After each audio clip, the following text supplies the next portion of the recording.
Hello everyone and welcome back to another video. आज के इस वीडियो से हम लोग स्टार्ट करने वाले हैं हमारी स्टॉक मार्केट की जर्नी से। इस फाइनेंस की जर्नी में हम लोग ने देख लिया कि लाइफ इंश्योरेंस आपको कैसे खरीदना होता है और लाइफ इंश्योरेंस में कौन कौन से एस्पेक्ट्स है जो आपको समझने होते हैं। पिछले वीडियो से हम लोग ने स्टार्ट कर दिया था क्रिप्टो करेंसी की जर्नी से, जहां पर मैंने आपको बताया था कि एक्चुअली में क्रिप्टो करेंसी जिस टेक्नोलॉजी के ऊपर बेस्ड है वो टेक्नोलॉजी आप कैसे समझोगे और उसके अलग अलग टर्म्स जो बहुत टफ होते हैं लोगों को समझने के लिए, वो मैंने आपको पिछले वीडियो में आसान तरीके से समझाया। और इस वीडियो से हम लोग स्टार्ट करने वाले हैं हमारे स्टॉक मार्केट की जर्नी से। जिन्हें भी स्टॉक मार्केट के बारे में कुछ नॉलेज नहीं है, उनको फाइनेंस के बारे में कुछ नॉलेज नहीं है, हम लोग स्टॉक मार्केट इस तरीके से समझेंगे कि आपको जब तक ये जर्नी खत्म हो जाएगी तब तक आपको पता चल जाएगा कि कैसे आपको स्टॉक मार्केट में इन्वेस्ट करना है और किस तरीके से रिटर्न कमाना। सो आज के वीडियो में हम लोग सिर्फ ये समझने वाले हैं कि कैसे एक छोटा सा बिजनेस बड़ा बन के स्टॉक मार्केट पे आता है और उसकी जर्नी कैसे होती है, आज इस वीडियो में समझेंगे। और इस वीडियो के एंड तक आपको इतना शॉर्ट समझ में आ जाएगा कि स्टॉक मार्केट एक्चुअली में क्या काम करता है। So let's start with the video. Journey की शुरुआत कैसे होगी कि हम एक छोटा सा बिजनेस अभी ओपन करने वाले हैं। मैंने गारमेंट्स का बिजनेस लिया हुआ है, आप अपने हिसाब से कोई भी बिजनेस समझ लो। अभी स्टार्टिंग में अगर आपको बिजनेस स्टार्ट करना है तो आपको क्या चाहिए, आपको चाहिए पैसा, ठीक है। और फाइनेंस की दुनिया में उस पैसे को हम लोग बोलते हैं कैपिटल।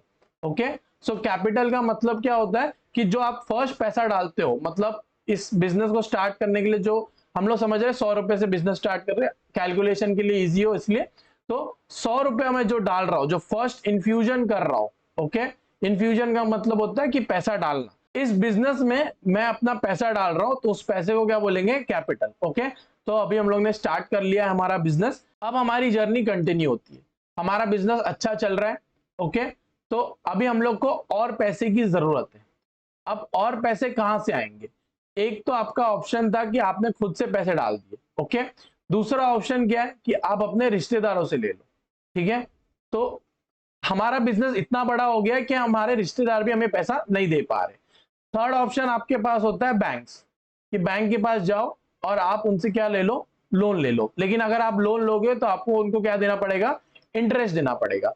आप चाहते हो कि आपको इंटरेस्ट नहीं देना है पर आपको पैसे चाहिए, तो आपकी मदद के लिए वहां पर आते हैं एंजल इन्वेस्टर्स। तो नाम भी देखो कौन आ रहा है आपकी मदद के लिए, एंजल आ रही है। तो एंजल इन्वेस्टर्स कौन होते हैं पहले वो समझते हैं, एक फाइनेंस टर्म है तो ये इंपॉर्टेंट है। तो एंजल इन्वेस्टर्स एक इंडिविजुअल्स होते हैं, हमारी तरह ही होते हैं, ओके। मतलब मैं हूं, आप हो, बस फर्क इतना होता है कि इनके पास में बहुत पैसा होता है, बस इतना ही फर्क होता है। एंजल इन्वेस्टर्स क्या करते हैं, एंजल इन्वेस्टर जो छोटे छोटे स्टार्टअप्स है, हमारे बिजनेस को हम लोग फाइनेंस की दुनिया में बोलते हैं स्टार्टअप। मतलब कोई भी नया बिजनेस चालू हुआ तो उसको हम लोग बोलते हैं स्टार्टअप। तो इस स्टार्टअप को फंडिंग करने का काम कौन करता है, एंजल इन्वेस्टर। तो इस पैसे को डालने को क्या बोलते हैं, सीड फंडिंग। तो जो आपने पैसा लिया हुआ है एंजल इन्वेस्टर से, उसको हम लोग फाइनेंस की दुनिया में क्या बोलते हैं, सीड फंडिंग। ओके, फंडिंग का मतलब कि आपको पैसा मिला है और सीड का मतलब कि आपको पहली बार पैसा मिला। अब आप बोलोगे कि ये पैसे तो ले रहा है तो पैसे के बदले में क्या लेगा, क्योंकि आपको तो लोन लेना नहीं था तो आपको इंटरेस्ट पे नहीं करना है, तो आपने बैंक से लोन नहीं लिया। रिलेटिव से भी आप पैसा लोगे तो उनको भी थोड़ा बहुत इंटरेस्ट देना पड़ेगा। तो आपको पैसे वो दे रहा है पर आपसे क्या लेगा, एंजल इन्वेस्टर आपसे क्या लेगा, एंजल इन्वेस्टर आपसे लेने वाला है इक्विटी। अब इक्विटी का मतलब क्या होता है कि आपके कंपनी का ओनरशिप। जब हमने हमारा बिजनेस स्टार्ट किया था 100 रुपए से, तो वो 100 रुपए का ये पूरे बिजनेस का पूरा ओनरशिप किसके पास था, मेरे पास था, राइट। 100% ओनरशिप किसके पास था, मेरे पास था। मतलब क्या हुआ कि अगर इस बिजनेस में मैं 10 रुपया भी कमा रहा हूं तो 10 का 10 रुपया किसके पास आएगा, मेरे पास आएगा। अगर मैं इसमें 20 रुपया भी कमा रहा हूं तो मेरे पास आएगा, और 10 रुपया लॉस भी कर रहा हूं तो मेरा ही घाटा होगा, राइट। अब इसमें क्या होगा कि जब आप किसी और से पैसा ले रहे हो और उसको आप इक्विटी दे रहे हो, मतलब इक्विटी मतलब अपने कंपनी की ओनरशिप, तो अब क्या हो रहा है, समझो इस एग्जांपल में आपको 100 रुपए और चाहिए, ओके। और एंजल इन्वेस्टर बोल रहा है कि 100 रुपए के बदले मैं आपकी कंपनी का 10% हिस्सा लूंगा, ओके। तो अब क्या होगा कि आपका हिस्सा कितना बच गया, 90%, और 10% किसका हिस्सा हो गया, एंजल इन्वेस्टर का हो गया। तो अब क्या होगा कि अगली बार अगर आपने 100 रुपया कमाया तो वो 100 रुपए का 90 रुपया आपका होगा और 10 रुपया किसका होगा, एंजल इन्वेस्टर का होगा। तो इसलिए एंजल इन्वेस्टर्स किसी भी स्टार्टअप में फंड करते हैं क्योंकि उनको प्रॉफिट मिलता है। और कोई भी जो नया बिजनेस होता है वो एंजल इन्वेस्टर के पास में इसीलिए जाता है क्योंकि जो वो पैसा देता है उस पर वो इंटरेस्ट नहीं लगाता, सिर्फ और सिर्फ आपकी कंपनी का ओनरशिप ले लेता।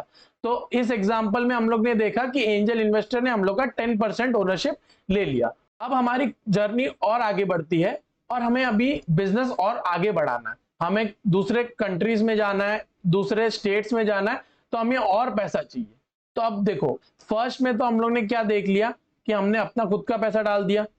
सेकेंड, हम लोग ने एंजल इन्वेस्टर से पैसा ले लिया। अब मेरे को और पैसा चाहिए जो कि एंजल इन्वेस्टर के पास में भी नहीं है। ओके, तो अब मैं किसके पास जाऊंगा, अब मैं जाऊंगा वेंचर कैपिटलिस्ट। वेंचर कैपिटलिस्ट एक तरह की फर्म होती है। ओके, मतलब एक छोटी सी कंपनी हो गई या फिर एक कोई दूसरी कंपनी हो गई जो बिजनेसेस में इन्वेस्ट करती है। जैसे एक एंजल इन्वेस्टर ने एक बिजनेस में इन्वेस्ट किया था, वैसे वेंचर कैपिटलिस्ट भी आपके बिजनेस में इन्वेस्ट कर रहा है। बस डिफरेंस इतना है कि वेंचर कैपिटलिस्ट का काम ही वो है, एंजल इन्वेस्टर का काम कुछ और हो सकता है। उसके बाद में ज्यादा पैसा बच गया तो उसने बोला चलो मैं बिजनेस में इन्वेस्ट कर लेता हूं। वेंचर कैपिटलिस्ट लोग जो होते हैं या फिर जो फर्म होती है उनका काम ही होता है कि ऐसे बिजनेस खोजना जहां पे वो अपना पैसा इन्वेस्ट कर पाए। ओके, तो अभी आपके पास पैसे की जरूरत थी, आप किसके पास गए, वेंचर कैपिटलिस्ट लोगों के पास गए या फर्म के पास गए और उनको बोला मुझे पैसे दो। अब वो पैसे आपको फ्री में तो देगा नहीं, तो अब वो क्या लेगा आपसे, आपसे लेगा, सिंपल सी बात है, जो एंजल इन्वेस्टर ने लिया था वही चीज वेंचर कैपिटलिस्ट लेगा। वो आपको आपसे क्या लेगा, इक्विटी लेगा, मतलब आपके कंपनी की ओनरशिप लेगा। ठीक है, और जैसे जैसे आपका कंपनी बढ़ेगा उनकी ओनरशिप की वैल्यू भी बढ़ेगी, इसलिए वो अपने पैसे इक्विटी में देते हैं, ना कि डेट में देते। डेट मतलब आप किसी से कर्जा ले रहे हो, उसको हम लोग बोलते हैं डेट। ओके, तो आपने फर्स्ट जब पैसे लिए थे तो उसको हम लोग ने क्या बोला था, सीड फंडिंग। अब आप दूसरी बार पैसे ले रहे हो, तो दूसरी बार आप पैसे ले रहे हो तो उसको हम लोग बोलते हैं सीरीज ए फंड। इसकी दुनिया में ऐसे ही टर्म्स चलते हैं कि अगर आपने पहली बार किसी से फंड उठाया तो आपको बोलेंगे सीड फंडिंग, अगर आपने दूसरी बार फंडिंग उठाई है किसी कंपनी से तो उसको बोलेंगे सीरीज ए फंडिंग। फिर जैसे जैसे आगे बढ़ोगे, अगर आपने तीसरी बार उठाई तो सीरीज बी, चौथी बार उठाई तो सीरीज सी, ऐसा चलता रहेगा जब तक आप कंपनी अपनी आईपीओ ना करा दो। आईपीओ क्या होता है हम लोग अभी इसी वीडियो में आगे समझेंगे। अभी हमें और पैसे की जरूरत है, अब इतने पैसे की जरूरत है कि हम लोग क्या कर रहे हैं, और फंडिंग ले रहे हैं। और अभी हम लोग किसके पास जा रहे हैं, वापस से वेंचर कैपिटलिस्ट लोगों के पास जा रहे हैं। हम लोग इसके बाद में प्राइवेट इक्विटी फर्म के पास में भी जा सकते हैं अपनी फंडिंग लेने के लिए, या फिर इंस्टीट्यूशनल इन्वेस्टर्स जो होंगे उनसे भी ले सकते हैं। डिपेंड करता है कि आपकी कंपनी कितनी बड़ी है। इंस्टीट्यूशनल इन्वेस्टर्स मोस्टली आप में इन्वेस्ट नहीं करेंगे, ना कि प्राइवेट इक्विटी फर्म, क्योंकि उनका काम होता है बड़ी बड़ी कंपनी में इन्वेस्ट करना, लार्ज कंपनीज में उनका काम होता है इन्वेस्ट करना। वेंचर कैपिटलिस्ट जो होते हैं वो मोस्टली स्टार्टअप्स पे इन्वेस्ट करते हैं, या फिर कोई मैच्योर कंपनी जो कि थोड़ा स्टार्टअप स्टेज से बड़ी हो गई है और वो आईपीओ स्टेज में आ गई है, उन सब कंपनी में वेंचर कैपिटलिस्ट इन्वेस्ट करते। तो आपको पैसे की जरूरत थी तो आपने दूसरी बार, तीसरी बार, जितनी बार भी आपको फंडिंग की जरूरत है तो आप किसके पास जाओगे, वेंचर कैपिटलिस्ट के पास। तो जितनी बार आप फंडिंग लोगे वैसे वैसे आपके अल्फाबेट्स बढ़ते जाएंगे। ये है हमारा मेन पॉइंट इस पूरे वीडियो का, जिसमें आपको समझेगा कि एक कंपनी जो छोटी सी बिजनेस थी वो स्टॉक मार्केट पे कैसे लिस्ट होती है, स्टॉक मार्केट पे कैसे आती है। ओके, तो अभी तक हम लोग ने हमारी जर्नी में क्या देख लिया कि जब भी मुझे पैसे की जरूरत थी तो मैं किसी के पास जाता था। ओके, तो जब मेरे पास फर्स्ट मेरे को जब पैसे की जरूरत थी तो मैं किसके पास गया था, एंजल इन्वेस्टर के पास। उनका क्या काम है कि वो स्टार्टअप्स पे इन्वेस्ट करते हैं। जब मेरी कंपनी बहुत छोटी थी तो उन्होंने पैसे डाले थे। फिर मेरी थोड़ी कंपनी बड़ी हुई तो मैं किसके पास गया, वेंचर कैपिटलिस्ट के पास में, क्योंकि एंजल इन्वेस्टर्स के पास में पैसे नहीं थे, तो फिर इतने पैसे नहीं थे कि मेरे कंपनी में इन्वेस्ट कर पाए, तो फिर मुझे किसके पास जाना पड़ा, वेंचर कैपिटलिस्ट के पास में जाना पड़ा। अब नौबत ये आ गई है कि मेरा जो बिजनेस है वो एक अलग ही लेवल पे बढ़ चुका है, इतने बड़े लेवल पे बढ़ चुका है कि वेंचर कैपिटलिस्ट भी मुझे पैसा नहीं दे पा रहे। तो अब मैं किसके पास में जाऊंगा, अब मैं जाऊंगा लोगों के पास। पब्लिक को क्या बोलूंगा मैं कि तुम अपना पैसा मेरे कंपनी में डालो, उसके बदले जैसे हर किसी ने लिया है आपसे वो भी लेंगे, क्या लेंगे, इक्विटी लेंगे आपसे, मतलब आपकी कंपनी का हिस्सेदार बनेंगे वो लोग जो आपकी कंपनी में पैसा डालेंगे। सो अभी आपको किसकी जरूरत थी? पैसों की जरूरत थी। आप किसके पास गए? लोगों के पास गए, और लोगों ने आपको क्या दे दिया? पैसा दे दिया। ठीक है, आपकी कंपनी देखो कितनी अच्छी बन गई है, तो आपकी कंपनी में उन्होंने अपना पैसे इन्वेस्ट कर दिए। ओके, उसके बदले उनको क्या मिल रहा है? उसके बदले उनको आपकी कंपनी का हिस्सेदारी मिल रहा है, मतलब आपकी कंपनी का इक्विटी मिल रहा है। और जब आप लोगों से पैसा ले तो आपकी कंपनी क्या हो जाती है? स्टॉक मार्केट में लिस्ट हो जाती है। अब लिस्ट होने का मतलब क्या है कि जो आपकी ओनरशिप लोगों के पास है, ओके, तो फॉर एग्जांपल समझो कि आपको 1,000 रुपए की जरूरत थी, 1,000 रुपए के बदले आपने अपनी कंपनी का 10% दिया। ओके, 10% आपने किसको दिया? लोगों को दिया। तो अब ये जो आपका 10% है जो लोगों के पास है, अब ये 10% कोई भी इंसान खरीद और बेच सकता है स्टॉक मार्केट में। ओके, समझ में आ गया? तो स्टॉक मार्केट में लिस्ट होना मतलब क्या हुआ कि आपकी कंपनी का जो ओनरशिप है आप उसको आप खरीद और बेच सकते हो। तो अब क्या होगा कि कोई भी इंसान जिसको आपकी कंपनी में इंटरेस्ट है वो आपके ओनरशिप को खरीदेगा, और अगर किसको नहीं इंटरेस्ट है तो वो आपके ओनरशिप को बेच देगा। ठीक है, अब इस ओनरशिप को हम लोग स्टॉक मार्केट में एक टर्म देते हैं जिसको हम लोग बोलते हैं शेयर्स। अब शेयर्स का मतलब क्या होता है वो समझते हैं। स्टॉक मार्केट में आप जब भी किसी भी कंपनी की ओनरशिप को आप खरीद या बेच रहे हो, ठीक है, उसको हम लोग बोलेंगे शेयर। तो लोगों के पास कितनी ओनरशिप है? अभी मेरी कंपनी की 10% ओनरशिप है लोगों के पास, और इस 10% की वैल्यू है 10 करोड़ रुपया। ओके, तो अब इस 10 करोड़ को एक बंदा तो खरीद बेच सकता है नहीं, क्योंकि अगर एक बंदा खरीद बेच सकता होता तो फिर वो बड़ी कंपनी होती या कोई इंस्टीट्यूशनल इन्वेस्टर होता। मैं अगर लोगों के पास जा रहा हूं तो लोगों के पास इतना पैसा होगा नहीं। तो अब मैं क्या करूंगा? तो इस 10 करोड़ को मैं 10 करोड़ टुकड़ों में बांट दूंगा। ओके, तो अभी एक टुकड़े की वैल्यू कितनी हो जाएगी? एक टुकड़े की वैल्यू हो जाएगी 1 रुपया, राइट? तो अब इस एक टुकड़े को क्या बोलेंगे? एक टुकड़े को हम लोग बोलेंगे शेयर्स। फॉर एग्जांपल एक कंपनी है जिसका नाम है रिलायंस। अगर रिलायंस के शेयर्स 2500 रुपया है, मतलब क्या होगा कि उसके एक शेयर के बदले, मतलब एक टुकड़े की वैल्यू कितनी है? 25। तो अभी तक हम लोग ने क्या समझा कि मेरे बिजनेस को मुझे पैसे चाहिए थे, तो मैं किसके पास गया? लोगों के पास गया, और लोगों ने पैसे के बदले क्या लिया मुझसे? मेरी कंपनी का ओनरशिप लिया। लिस्ट होने का मतलब क्या हुआ कि आपकी जो अब ओनरशिप है 10% लोगों के पास, वो खरीद और बेच सकते हो। इन सब एग्जांपल में, पिछले वाली में जब आप फंडिंग ले रहे थे कंपनी से, इसमें क्या हो रहा है कि ये जो ओनरशिप है ये आप पब्लिकली खरीद या बेच नहीं सकता है इंसान। जो ये वेंचर कैपिटलिस्ट है ये ओनरशिप पब्लिकली किसी को दे नहीं सकता।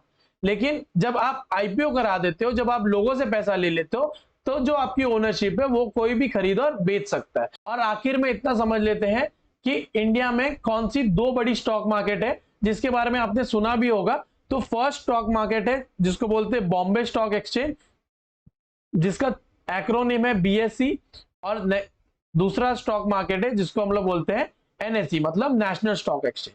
उसका इंडेक्स है सेंसेक्स, और नेशनल स्टॉक एक्सचेंज का इंडेक्स है निफ्टी।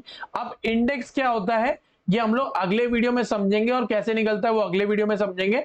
बट इस वीडियो में हम लोग ने क्या क्या समझ लिया? इस वीडियो में हम लोग ने समझा कि कैपिटल का मतलब क्या होता है, सेकंड एंजल इन्वेस्टर्स कौन होते हैं और उनका क्या काम होता है, थर्ड हम लोग ने क्या समझा कि वेंचर कैपिटलिस्ट कौन होते हैं और उनका क्या काम क्या होता है, फोर्थ हम लोग ने समझा कि आईपीओ का मतलब क्या होता है, इनिशियल पब्लिक ऑफरिंग, इसका मतलब कि आप लोगों से पैसा लेने वाले हो अभी, तो इसलिए उसको बोलते हैं इनिशियल पब्लिक ऑफरिंग। हम लोग ने समझा शेयर्स का मतलब क्या होता है। शेयर्स का सिंपल मीनिंग है कि आपकी कंपनी के ओनरशिप को हम लोग टुकड़े में बांट रहे हैं, तो उस टुकड़े को क्या बोलेंगे? हम लोग शेयर्स बोलेंगे। ठीक है, और लास्ट में हम लोग ने समझा कि स्टॉक मार्केट इंडिया में कौन कौन सी दो स्टॉक मार्केट है जो बहुत बड़ी है। सो इस वीडियो में हम लोग ने समझा कि एक छोटा सा बिजनेस जो है वो कैसे स्टॉक मार्केट पे आता है, और अगर आप जब स्टॉक मार्केट पे इन्वेस्ट करते हो तो आप एक्चुअली में क्या करते हो? आप एक्चुअली में सिर्फ और सिर्फ उस कंपनी की जो ओनरशिप है उसको खरीद और बेच रहे हो, बस उतना ही काम आप स्टॉक मार्केट में करते हो। तो इस वीडियो में हम लोग ने छोटे छोटे जो कॉन्सेप्ट्स है वो समझे। अगले वीडियो में हम लोग इन डेप्थ स्टॉक मार्केट में क्या क्या पॉइंट्स होते हैं, क्या क्या कॉन्सेप्ट्स होते हैं, उसको समझेंगे। और उसके बाद में हम लोग अलग अलग चीजों में जाएंगे, जैसे कि म्यूचुअल फंड इन्वेस्टिंग हो गया, ट्रेडिंग हो गया, फ्यूचर्स एंड ऑप्शंस हो गया। कैसे इन सब चीजों को करेंगे, ये हम लोग जैसे जैसे आगे बढ़ेंगे उस तरीके से सीखते जाएंगे। तो आज की वीडियो के लिए बस इतना ही। अगर आपको थोड़ा बहुत भी नॉलेज मिला हो तो इस वीडियो को लाइक करना, जिनको नहीं पता है स्टॉक मार्केट में और जो सीखना चाहते हैं उनके साथ ये वीडियो शेयर भी करना। और मैं मिलता हूं आपको अगले वीडियो में। अगला वीडियो क्रिप्टो करेंसी से रिलेटेड होगा। अगर आपने पहला वीडियो नहीं देखा है क्रिप्टो करेंसी के बारे में, ब्लॉकचेन टेक्नोलॉजी के बारे में, तो वो पहले देख लेना। उसके बाद में जो मेरा नेक्स्ट वीडियो होगा क्रिप्टो करेंसी के ऊपर, वो जरूर देख लेना। तो मैं मिलता हूं आपको अगले वीडियो में। Till then, thank you so much and bye bye.